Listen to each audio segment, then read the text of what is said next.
Halo, selamat siang, kembali lagi bersama Budi Mukti ya. Kali ini mau bahas sedikit aja. Kemarin ada yang bertanya di LinkedIn ya. Ya, ada yang bertanya kalau misalkan masih fresh graduate atau misalkan masih kuliah, apa sih yang harus dipersiapkan untuk menghadapi dunia kerja gitu kan.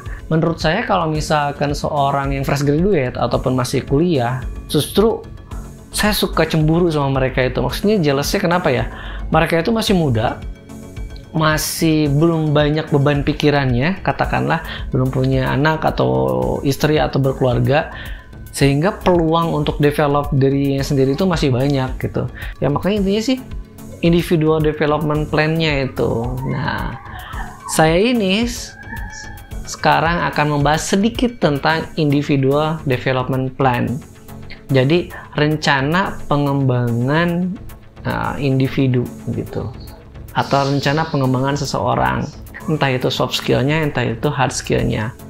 Menurut saya, bagi rekan-rekan yang masih kuliah ataupun misalkan yang sudah lulus, buatlah rencana pengembangan individunya.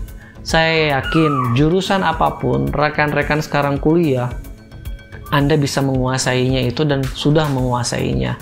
Tapi terkadang, bukan terkadang ya, pada kenyataannya setiap perusahaan itu ingin seseorang yang memiliki multi skill ya.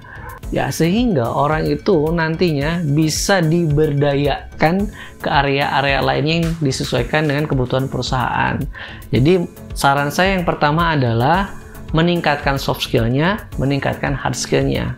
Ya, seperti yang saya sampaikan tadi bahwa biasanya perusahaan menginginkan kandidat yang kita hanya bayar satu orang tapi skillnya banyak gitu kan, sehingga perusahaan akan bertanya apa yang Anda punya gitu kan. Saya memiliki tips pengembangan diri soft skill dan hard skill ini dibagi menjadi beberapa aspek. Aspek yang pertama adalah aspek profesionalisme. Tentu saja profesionalisme ini yang berhubungan dengan apa yang kita pelajari di kuliah, katakanlah apa yang kita akan kembangkan berdasarkan profesional kerja kita ya. Profesional itu adalah bekerja atau mengembangkan sesuatu sesuai dengan bidangnya. Contoh saja jika Anda misalkan kuliah lulusan akuntansi. Nah, dalam akuntansi ini berarti contoh saja nih ada pembukuan. Nah, soft skill dalam pembukuan itu apa? Kemudian hard skill-nya dalam pembukuan itu apa? Nah, kemudian ada item-item lainnya, misalkan ada pembayaran pajak. Berarti soft skill Anda, pengetahuan Anda tentang pajak itu harus ada. Cari di situ kuliahnya atau misalkan apa ya namanya seminarnya, bahkan sampai sertifikasinya misalkan, atau dari segi peraturan perundangannya itu di situ pelajari. Jangan bosan untuk belajar. Kemudian nanti diimplementasikan kepada bagaimana hard skill praktek penghitungannya. Ya itu sih intinya. Yang selanjutnya itu adalah kembangkan soft skill dedication Anda. Dedication ini nanti akan ada banyak hal di dalamnya. Dedikasi ini mungkin tidak bisa dilihat secara langsung ya, makanya ini harus ada bukti. Dedikasi ini merupakan soft skill yang bisa dilihat juga dari aspek hard skillnya. Seperti contohnya soft skillnya harus dikembangkan yaitu integritasnya, kemudian daya juangnya, kemudian kesabarannya, ketelitiannya, semua attitude yang kita punya itu harus dikembangkan. Karena gak banyak kok orang yang yang bisa berjuang terus-terusan sampai dia menggunakan semua effortnya. Nah, dedikasi ini nanti akan diukur ketika melamar ke perusahaan. Aspek selanjutnya adalah innovation. Jadilah seseorang yang inovatif. Tidak hanya misalkan mengikuti apa yang ada, yang trending dan dilakukan orang lain, tapi kita juga bisa mengimprove dari apa yang dilakukan orang lain atau teori yang ada, kita bisa membuat lebih baik lagi dan memahami lebih baik lagi.